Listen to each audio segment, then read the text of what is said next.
Good morning, everyone. Thank you so much for helping tee off this call. I see that the call is populating from across the country. We've got a great turnout this morning. Thank you for joining us on this great Friday, June 17th, and we have an awesome lineup in store for everyone today. So I hope you're all doing well, and I hope you and your families are staying well and staying healthy this summer as we kick off what is hopefully going to be an exciting summer. We're grateful that you're joining us here today for this special edition of Fighting Hate from Home, where our partners, the National Urban League, together with ADL and co-chairs of the Congressional Caucus on Black-Jewish Relations, have joined together to celebrate Juneteenth, a celebration of Juneteenth which has codified into law late last year. On Juneteenth, we celebrate the complete emancipation of enslaved African Americans. While President Lincoln had declared the emancipation of all enslaved Americans in the middle of the Civil War, full emancipation did not come to fruition until months following General Lee's surrender.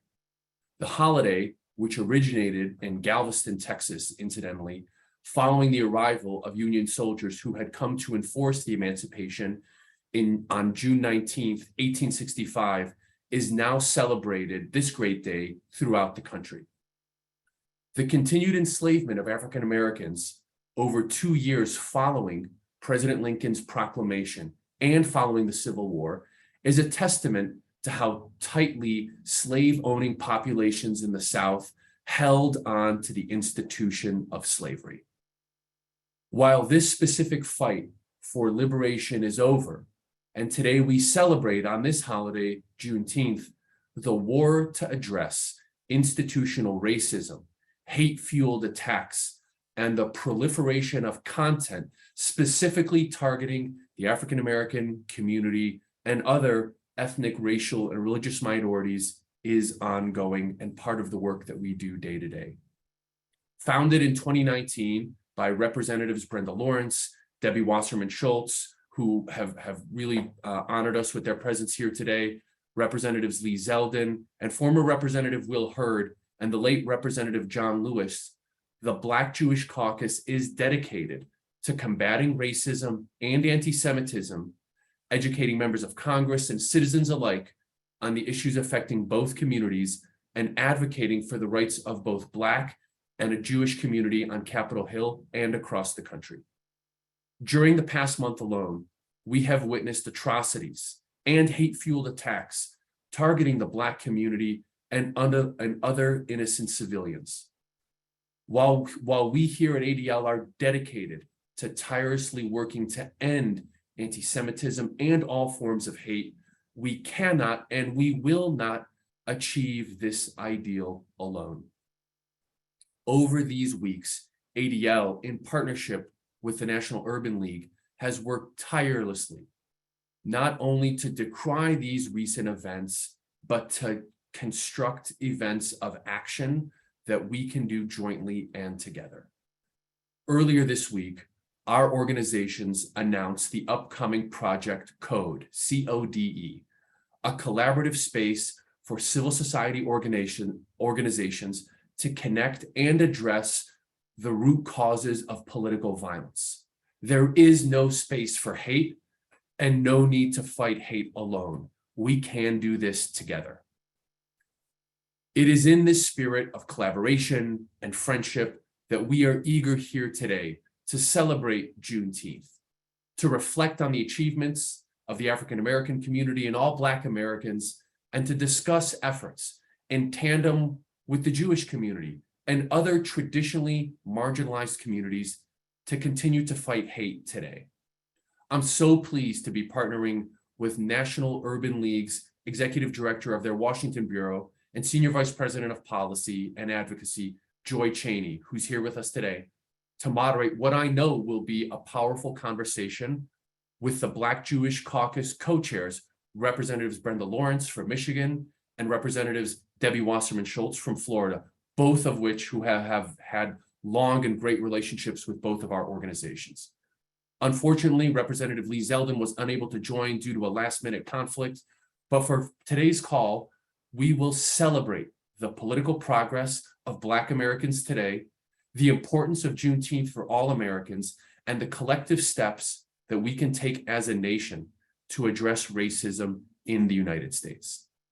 At this time, I want to turn it over to my colleague and partner at the National Urban League, Joy Chaney, to provide some opening remarks and help us frame this conversation. Joy, over to you.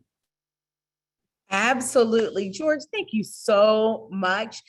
And I wanted to know, so that everyone knows who they're talking to, my name is Joy Chaney. I go by the pronouns she, her. I am a African-American woman with big hair, with a red shirt on and a big smile.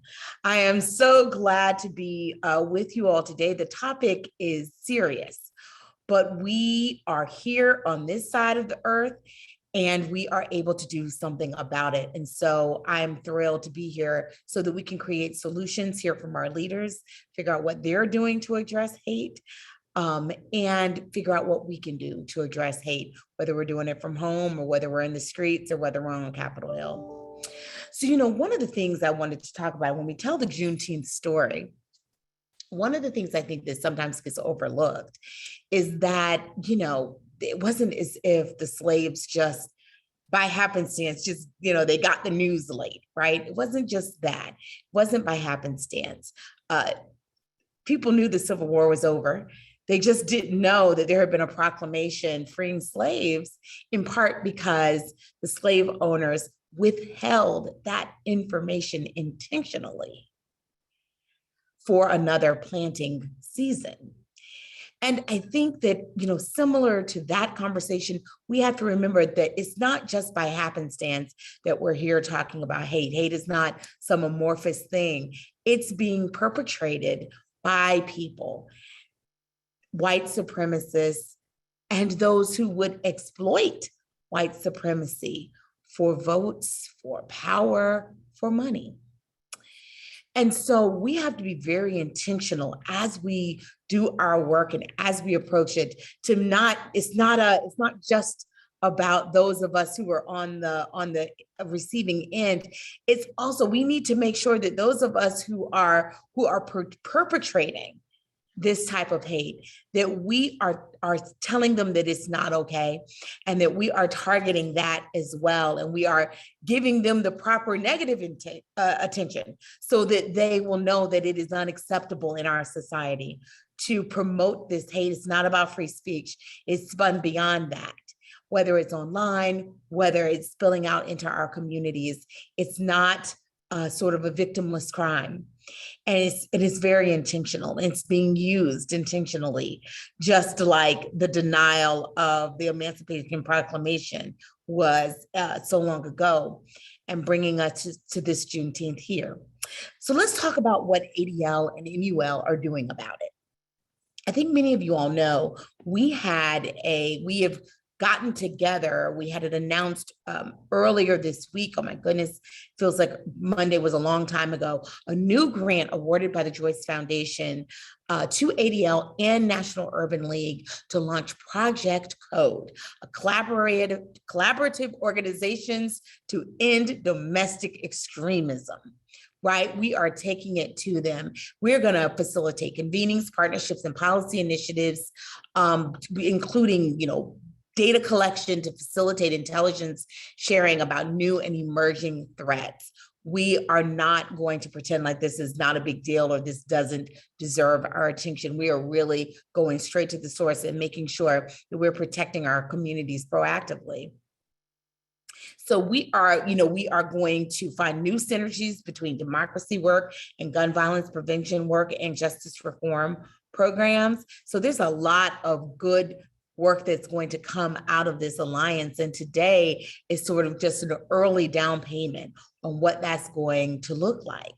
And so I'm so glad that I'm able to partner with George. I'm so glad that we're going to talk to two of my favorite senators, Debbie Wasserman Schultz and Brenda Lawrence. Debbie Wasserman Schultz is from the great state of Florida, as am I.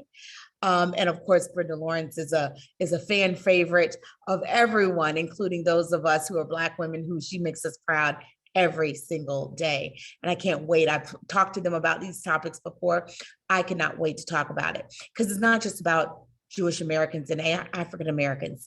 The white supremacy, the domestic extremism that we are seeing online impacts people across a range of demographics and at all of their intersections: women, people of color, religious minorities, and so on, LGBTQ persons. So this is something that we all need to be working on together. And if we do that, I know that we'll see some progress. Thank you so much. And I can't wait. Brenda Lawrence is on. We are ready to go. George, what's next?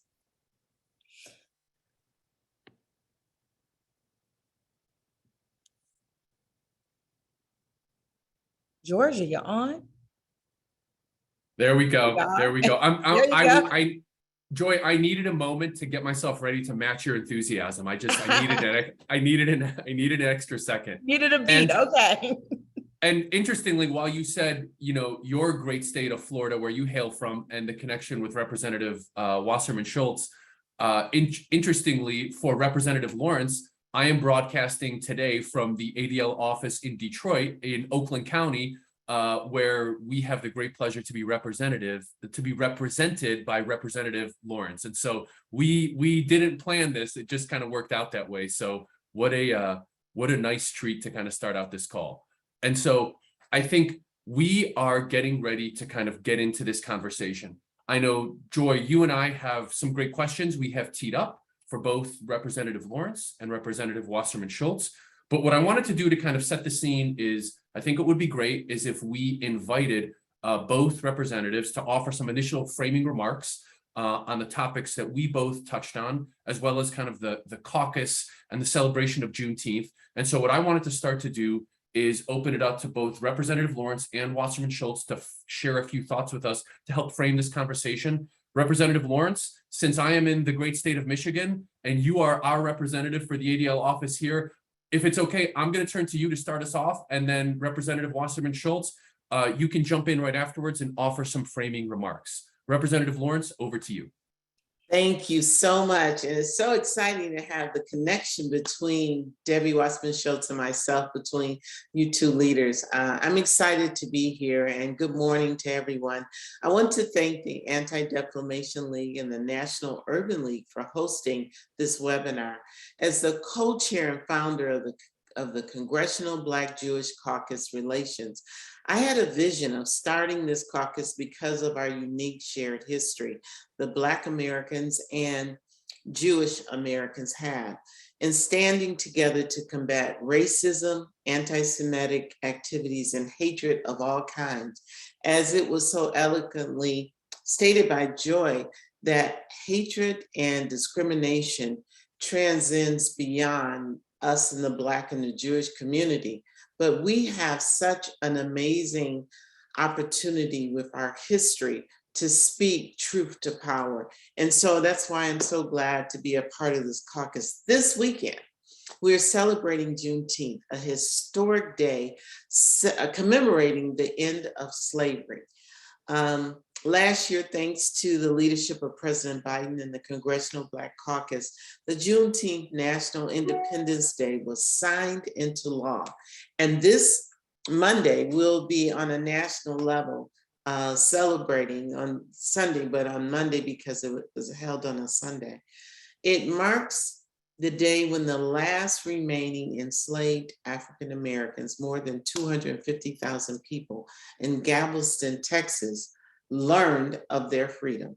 Now, what's so ironic about this is that slavery had been, legally ended, but in Texas, they continued the practice, and that was the day that over 250,000 people learned. This was nearly 2.5 years after President Lincoln signed the Emancipation Proclamation, and it closed one of the darkest chapters in American history.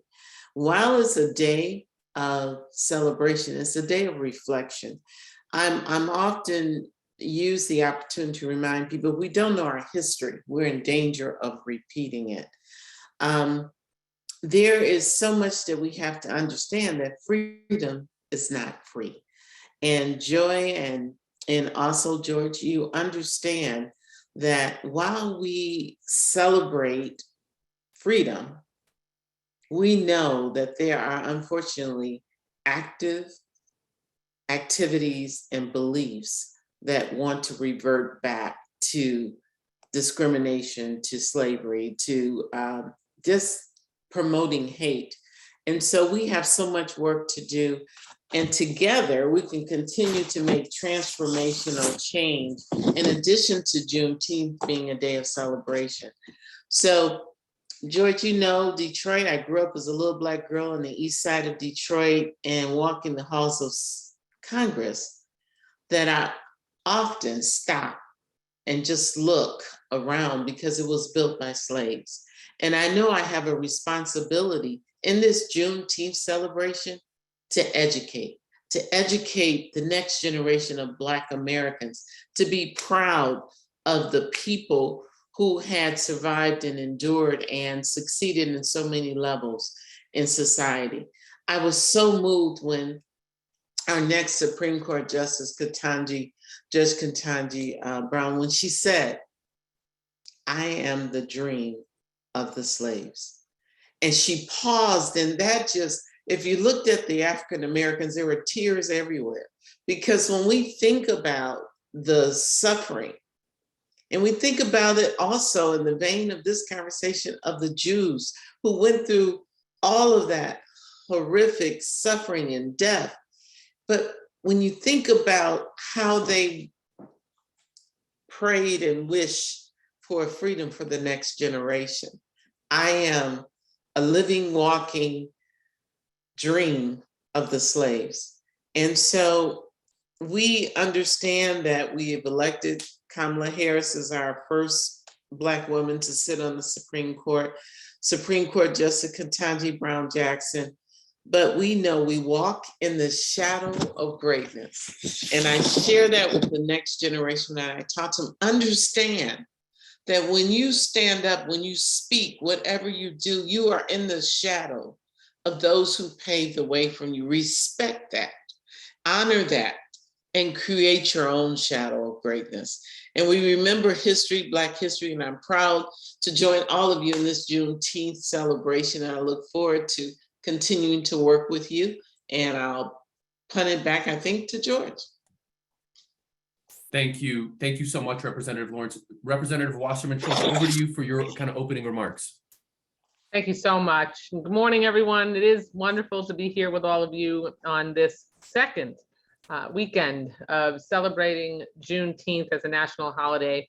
It is so, it's, well, I'll you know what, I'll get that to in a minute, because I want to expound a little bit on what Joy said, my sister from Florida. So as has been outlined, and I think it should be said again, 3 years ago, we did something that was really historic. Through the vision of my really dear friend, Brenda Lawrence, with Will Hurd and Lee Zeldin and the late, wonderful John Lewis, we founded the Congressional Caucus on Black-Jewish Relations. And doing that was so incredibly important because there has been so much talk, continued talk, and action, but over many years, in more modern times, we, as leaders in the Black and Jewish communities, really always tried to verbally remind each other that we had a historic partnership, that we had regularly throughout history been there for one another. But words are fine.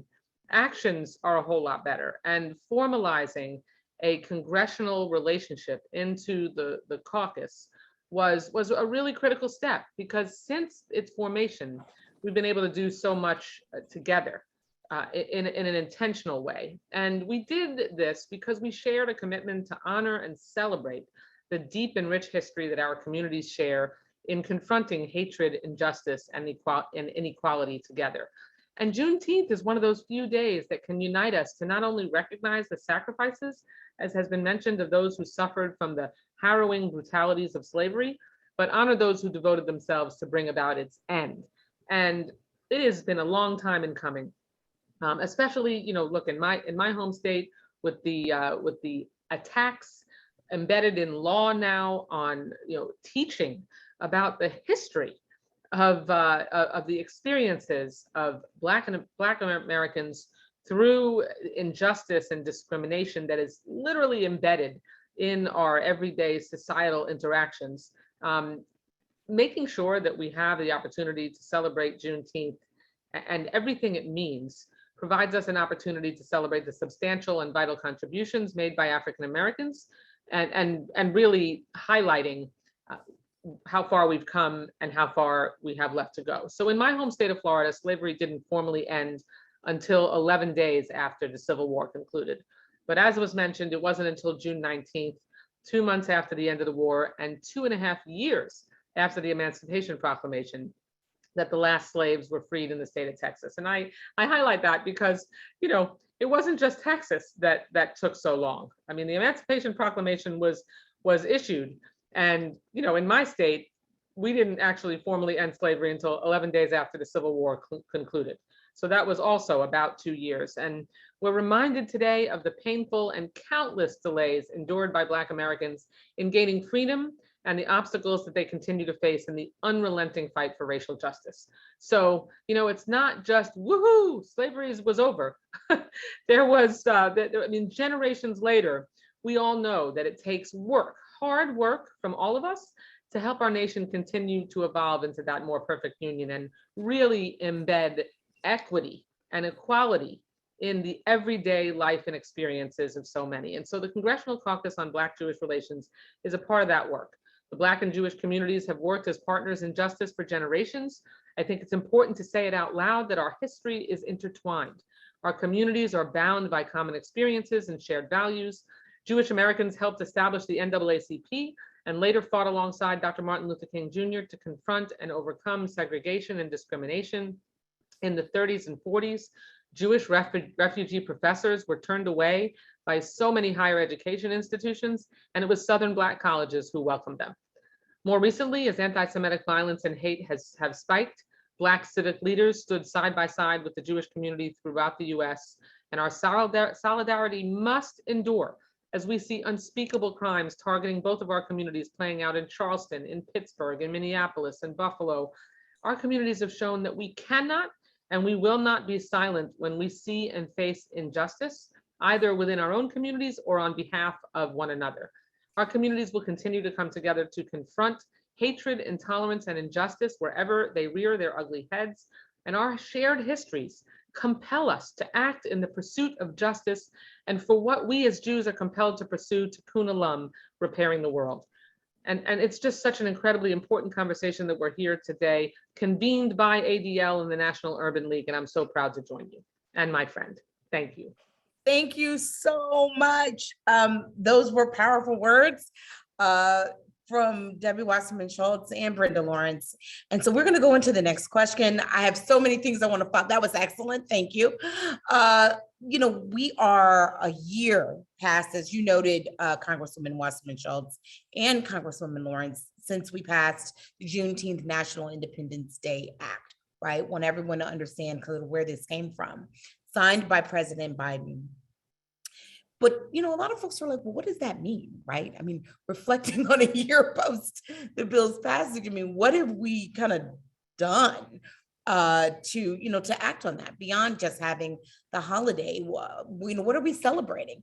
And really, why are we still at the crossroads? So Rep. Lawrence, tell us, like, why is this still important? Why are we still at a crossroads in our country? We're at a crossroad because we're at a period where we're seeing more and more acts of hatred. And unfortunately, and I will say this without apology, we had 4 years of celebrating leadership that drove a divide among people on so many levels. And I have seen, and we have witnessed as a country, an uptick. And if you ask the ADL, if you ask the Urban League, the NAACP, we have seen an uptick in hate crimes and hate activities, and unfortunately, even violent hate crimes. And we know for a fact that if we don't continue what we're doing today, bringing people together, having that discussion, and uplifting the acknowledgement, because some people live in their bubble. I'm okay, so I don't know what your problem is. And, you know, I often tell people I can say and do anything, but I cannot hide who I am. And when you hear the rhetoric from these hate groups, it's Blacks and Jews. Jews will never replace us. Blacks will, you know, this last crime that we saw, the shooting at the grocery store, Blacks are trying to take over. And we continue to see this driven, just directed hate toward our two groups. I'm not blind to the hate on the Asian Pacific groups as well, or for the gay community. So we're seeing the uptick, but think about the power. If we, because we can speak without apology, we can speak with a sense of urgency and of the sense of credibility, that when we talk about pointing it out and talk about remedies of how, when you bring people together, it's hard to hate someone you know. And that is part of what we're doing in staying collectively shoulder to shoulder. And, you know, Debbie we talk about this. It was a no-brainer. When we started talking about this, we didn't have to rationalize it, have committee meetings. We knew it was the right thing to do at the right time. So here we are with Juneteenth, and I know there's a lot of people like, why the heck are we celebrating this? And we talk about critical race theory that we don't want it taught in schools. There are some children that don't even know the impact slavery has had on this country and on us as a people. And we all are in the same boat, as they say. We might have come here different ways, but we're all in the same boat now. It's important that I know the history of the Jewish community. It's important that America knows the history of the Black community, and we know the history of the Asian community, and we understand the life and the challenge of being gay in America. So that's why it is so important that we do this. Thank you so much, George. Thank you so much, Joy, for passing the baton. I want to transition just slightly, Representative Wasserman Schultz, over to you and some of the leadership roles that you've played on the Black Jewish Caucus in Congress. Specifically, earlier this year, both our organization, the ADL, and our partners at the National Urban League were really honored to take part in the roundtable, one of the roundtables that the caucus convened to help set your all's priorities for the caucus for 2022. You know, based on the information that you heard from our respective organizations and representatives at the roundtable and other information that you've gleaned over the past several months, can you share a little bit more about kind of how, when you think about the caucus, what does success look like for the rest of this year and beyond? And how are you all working to kind of forge a proactive agenda together with the caucus and with other representatives? Thank you. That's such an incredibly important question. And it's what I was thinking about when I made my opening remarks. I mean, just, you know, over the years, there have been, prior to Juneteenth becoming officially a national holiday, I mean, I know we had some, I would say, more one-off celebrations that were quite small and not attended really by anyone other than, you know, people in the Black community here in South Florida for Juneteenth. The difference between institutionalizing and nationalizing in the law, making Juneteenth a national holiday, is that now, I mean, just the breadth of the events and the educational opportunities that are taking place over this weekend in our community here in Florida, but across the country. I mean, there is a national, there's a national program on CNN this weekend that is focused on Juneteenth. And so creating an opportunity to make sure that we can raise awareness and educate people that, that expression, we've come really far, but we still have, a long way to go, is not just an expression, it's real. And that's why, for us, success for the caucus this year and going forward looks like tackling the rise of incidents of racism and anti-Semitism across the country. Because even though we have a national holiday, even though we have a Jewish American Heritage Month in May, even though we have Black History Month in February, making sure that we educate more Americans on our shared history, on our issues, and convening groups to encourage a mutual understanding and respect that far too often is missing from our nation's politics is really important. One example of that was that we got, I mean, nearly unanimous support from, especially from the Black Jewish Caucus for HRES 1125, which is a resolution that condemned anti-Semitism that I brought to the floor and which passed the House on May 18th. Another was the resolution condemning the recent bomb threats against HBCUs that passed in March. But it's more than just, the expressions of sentiment in the House. We have two communities that time and time again will stand up and speak out when injustice or adversity faces our peers. And when we have a formalized way to do that, we can swing into action much more quickly. Earlier this week, the ADL and the Urban League made an announcement that I think really speaks to our core goals of this caucus with the creation of your joint project code, Collaborative Organizations to End Domestic Extremism. So together, that project will work in tandem to create a collaborative space for civil society organizations to connect and address political violence. Formalizing these partnerships and policy initiatives in turn helps each group better adapt to the challenges of today and carry out their vital work in countering these extremist threats. We have to be relentless, and we can't be relentless and address these really serious threats and inequities without making sure that we are tightening the tapestry we've woven between our two communities over generations. Those are our goals. Very, very laudable goals. Representative Wasserman Schultz, thank you for kind of outlining those. Representative Lawrence, I want to go to you for a slightly related question to the topic you raised earlier. And then Joy, I'm going to turn it back over to you to help us kind of segue into some of the audience questions that we both have coming in here. But Representative Lawrence, you made an important remark earlier on the national importance really of Juneteenth. And I want to make sure that I acknowledge as part of this conversation that within not just ADL, but within the broader American Jewish community and Jewish communities across the globe, there is a significant percentage of Jews of color that exists within the broader Jewish fabric, both here in the United States and elsewhere.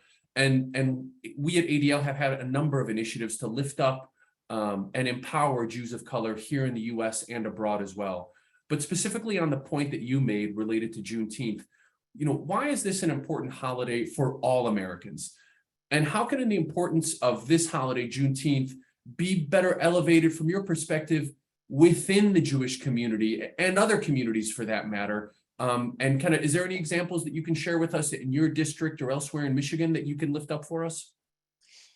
I had the good fortune of serving as a mayor of a suburban city of Detroit for 14 years. And it happens to be one of the largest, you're probably in my city now, Southfield, that has one of the largest numbers of Jewish organizations and cultural schools and other facilities.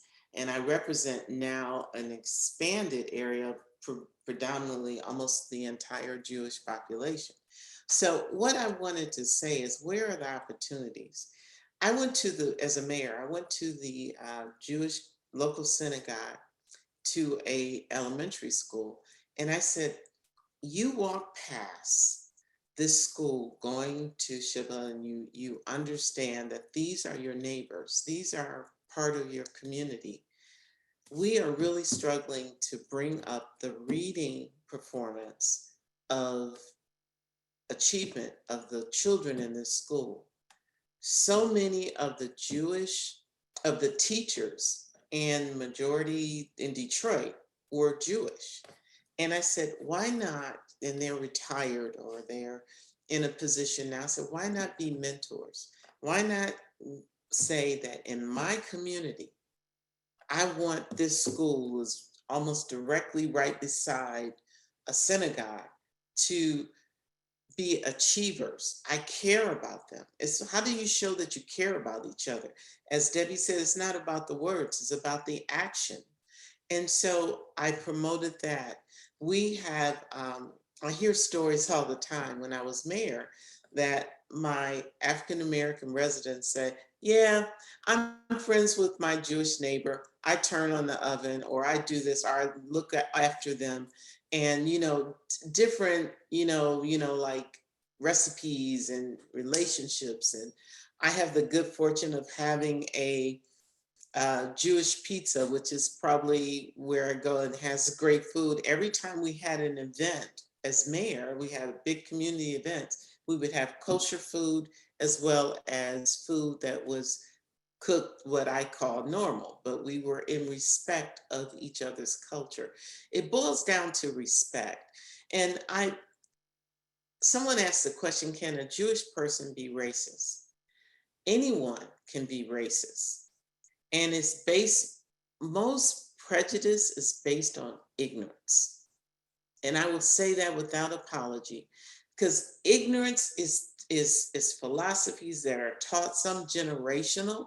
That young man that shot all of those Black people in the grocery store, he was only 18 years old. How in the world can you have that much hate in you and you haven't even lived life? It's taught, it had to be passed generational, and social media plays into that as well. But what is the objective of us coming together and doing it? It's to teach mutual respect, to promote understanding of our differences, but how many things we have in common. And if we have an impact on one person, we're moving forward. If we can change the ideology or the beliefs, or dispel some ignorant stereotypes, we're moving forward. And I do want you to know that when I went to Israel, and I've gone numerous times, we met with the Ethiopian Jews as well as the so many times we say this in the Black community, the white Jews. So we met and we talked about some of the challenges. Let me tell you something that was so transformational. It was a woman who told me that when my child reads the history books in Israel, she doesn't see herself because there are no Black or brown skinned Jews being taught in the books. I remember that conversation growing up as a little Black girl in America, where Barbie dolls were only white. There were only white dolls unless you had to shop forever to find a Black doll, and how our history wasn't being taught. So don't get stuck on what we haven't done. Just get energized on the possibilities and how we can make it better. And I know that Debbie led a delegation of us to Israel, and how we are really promoting the inclusion in Israel, inclusion in the United States, and we can do better. This is Joy. I'm going to jump in. I would really love, I'm a strong believer in at the end of these conversations. What is everyone on the call? We have over 500 people on the call today. What are they going to do about it? We spent a lot of time talking about what our Congress people are going to do, but what are we going to do? So what bills, whether it's a bill that we need to support, whether action we need to take at our homes, and I will open this up to either Congresswoman. Can you give us some advice on what we should be doing, what we should be supporting right now? I'll start with Congresswoman Wasserman Schultz.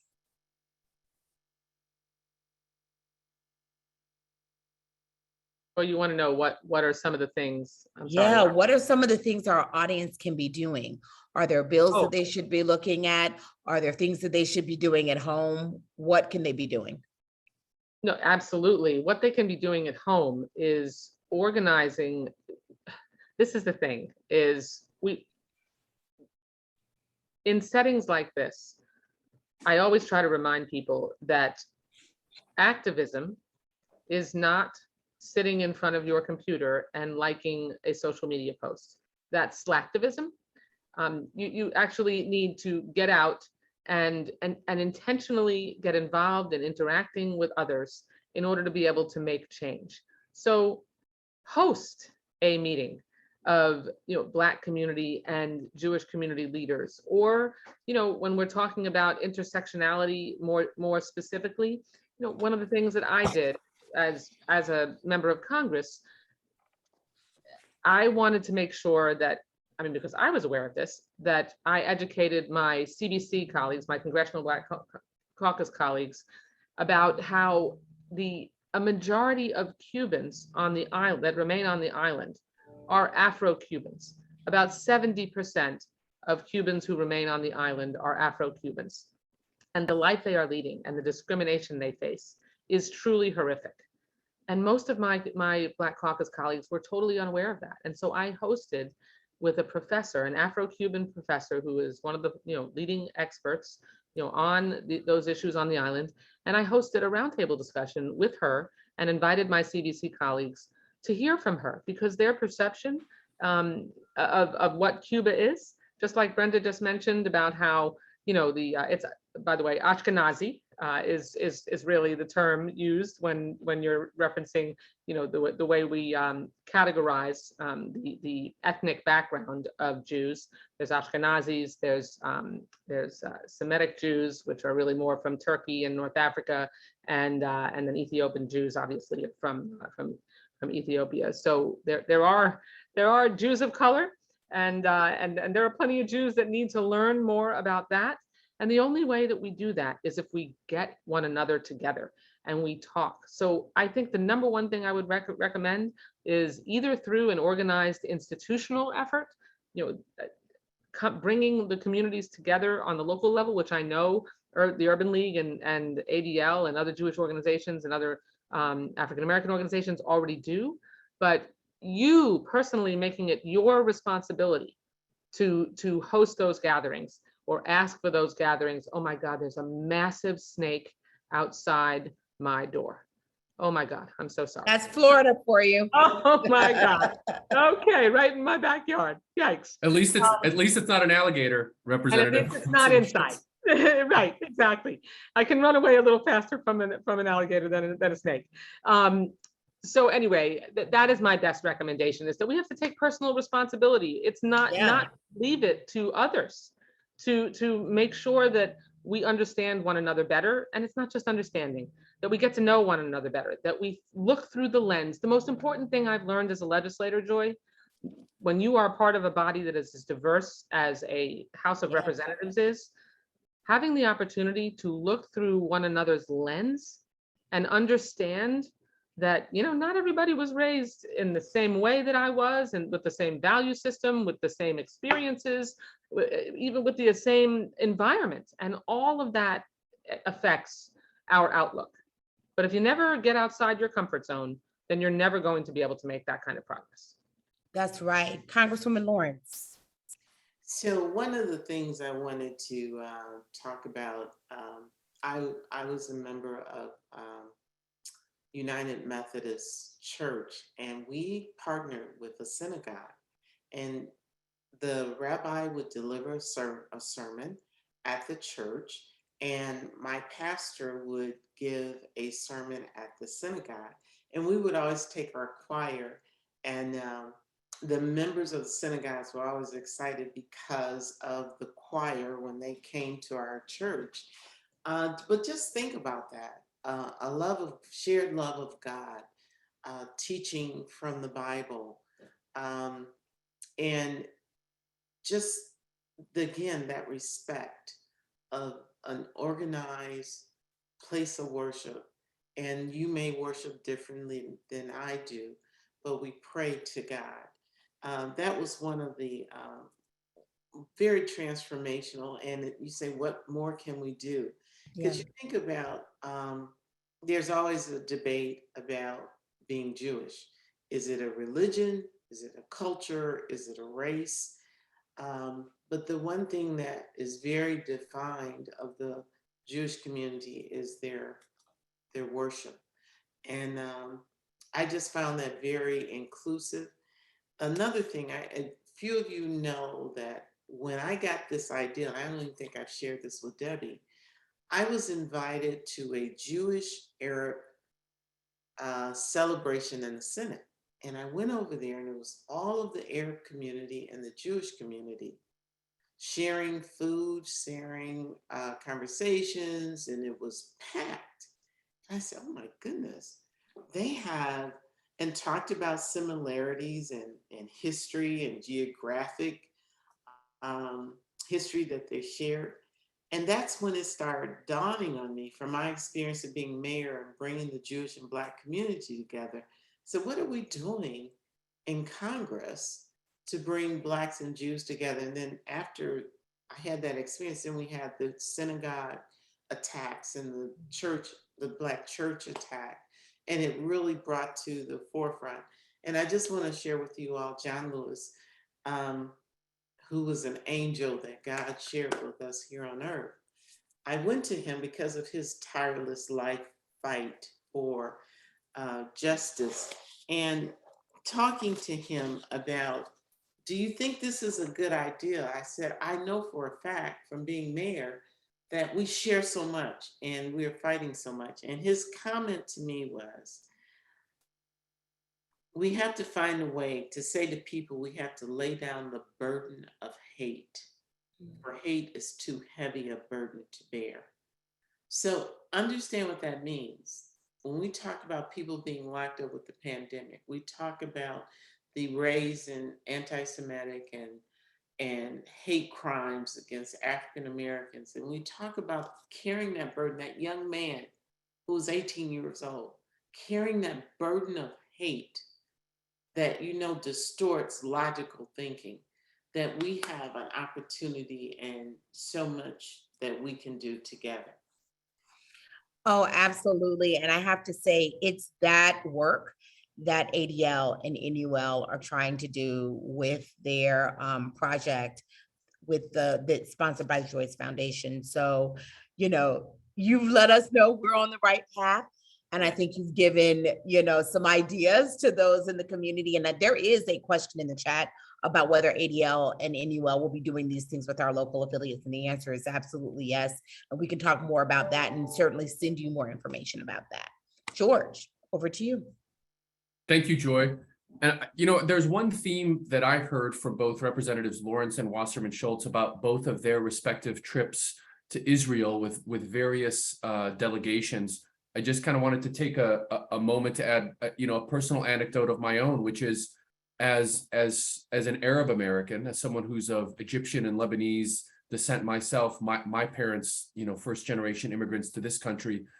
I also had the opportunity to go to Israel a few years ago with ADL CEO Jonathan Greenblatt, and several days he and I spent extensively meeting with Ethiopian Jewish community leaders across Israel. And Representative Lawrence, it was really a transformative experience. You know, Joy, as our partnership between ADL and the Urban League continues to evolve, I'll just kind of put a plug for you and I that we need to take a field trip with our respective teams, do something similar, because as both representatives said, and as Representative kind of Wasserman Schultz started to unpack the Ashkenazi, the Sephardic, the Jews of color communities, I mean, there is a plurality. The Black community is not a monolith. The Jewish community is not a monolith. You know, people who identify as African-American or Black comes in all shapes, sizes, and colors. People who identify as Jewish come in all shapes, sizes, and colors. And I think one of the things that I continue to hear from both of our esteemed representatives is the need to find ways to continue to build and communicate that diversity and that pluralism that exists within those communities. And George, there are Asian American Jews. Exactly. If you will, right? Asian Jews, right? And there are obviously gay and lesbian and bisexual and trans Jewish Americans as African Americans, us and our communities at all of their intersections. Mm-hmm. I look forward to it. That would be great. Joy, if I may, I want to turn it over to Representatives Wasserman Schultz and Lawrence to kind of share just a closing thought that from each of them as you and I get ready to kind of close out the program. Representative Wasserman Schultz, this has been an incredible conversation. You have shared so many important thoughts with us and introspections and views, your vision for the caucus, priorities, actions that our respective communities can take. If you can just take a moment to share some parting thoughts with the great audience that gathered here today. I sure can. And thank you so much to the National Urban League and the ADL, both remarkable organizations that have their own legacies separately and continue to come together to forge a unified legacy together. And it's really through the hard work and honest conversations that, like what we're having here today, that we can work towards the goal that generations to come can live in an America without racism, without anti-Semitism, without intolerance or hatred. And, frankly, I mean, if you look, if you listen to this conversation, and even if you look in the chat, unfortunately, racists and anti-Semites are even attracted to conversations like this, as we can see in the discussion that developed in the chat. And that's why it's so important that we keep pushing past that ignorance, and that we celebrate the lives and legacies that have forced America to change and grow for the better. And so I just want to thank ADL and National Urban League for co-hosting this vital discussion. And I agree, we should make sure that throughout, and both organizations have the infrastructure to be able to do this. This is a concept through our Congressional Caucus on Black-Jewish Relations and the amazing event that we've had here today and others that you've co-sponsored. Let's put these groups down in our regions. And each of you are organized regionally, but we need to make sure that we take these conversations down to the building block level. And I know that's possible with these two incredible groups. Thank you all so much. Thank you. Representative Lawrence. Thank you. I want to thank you for this opportunity to come together with like-minded people and those who are curious and those who have an opportunity to grow and to understand. And that big word, respect, the differences that we have, and just understand the common areas where we intersect. And what's so transformational about this dialogue is that we really can make a difference. And when I say bringing Blacks and Jews together, it's not to exclude other minorities. But again, our story is so vivid, and our survival and our ability to adjust and keep moving and to look for that positive area in spite of all our suffering. And I always like to remind people and bring them back to this country that I love. I love America, even though she didn't love me back. There was a time she didn't love me because of the color of my skin. There was a time she didn't love me because I was a woman and denied me rights and took away my freedoms. But this thing that we call a democracy, this thing that we fight for a more perfect union, it's worth the fight every day. It's worth the uncomfortable discussions that we have to have even today, because democracy says that we have freedoms and rights, and that we must commit to ensuring that we work toward that perfect union. And I remind people it's based on that thing that we do so much, and that we pledge allegiance to these United States of America for one nation, under God, indivisible, with liberty and justice for all. And I'm committed to that. And I thank you so much to the ADL and to the Urban League and to my colleague, Debbie Wasserman Schultz, in locking arms with us as we push through, we pull forward, and we too grow and learn. Thank you so much. Thank you, Representative Lawrence and Representative Wasserman Schultz. I know you all have a packed agenda as you all close out your week. We're going to let you all sign off. And Joy, you and I get the distinct pleasure of kind of wrapping up the call. And let me start by saying, Joy, it has been a real pleasure to kind of have this conversation virtually with you. I look forward to doing it again. Thank you so much. And hopefully we can plan some field trips together with both of our respective teams. I think that sounds right. And let me just say, while I know we talked about some of the negativity going on in the chat, there is an incredible amount of positivity going on in the chat. And as usual, the positivity is far outweighing any sprinkling of negative. So I don't even want to leave the impression. Yes. So many people are with us. And I think that's what we have found, unfortunately, is these moments of crisis that bring us together. And so I'm glad to be in community with you, George. Thank you. The reality is wherever ADL shows up, we're going to show up with a proactive agenda that aims to bring people together. Wherever the Urban League shows up, you're going to show up with a proactive agenda aiming at bringing communities together. Now, there's always going to be someone that doesn't like what our respective organizations do separately, And there's going to be people who don't like what we do together. However, I know you, Joy, and I know your organization. That is not going to hinder us at all from moving Not at forward all. on a proactive agenda. Not at all. Matter of fact, it's going to make us work even harder. So Joy, 100%. let's do it. So I'm gonna do the quick kind of commercial for ADL. Then I'm gonna hand it over to you to do a Yeah. National Urban League commercial, and then we can kind of hand folks back their afternoon.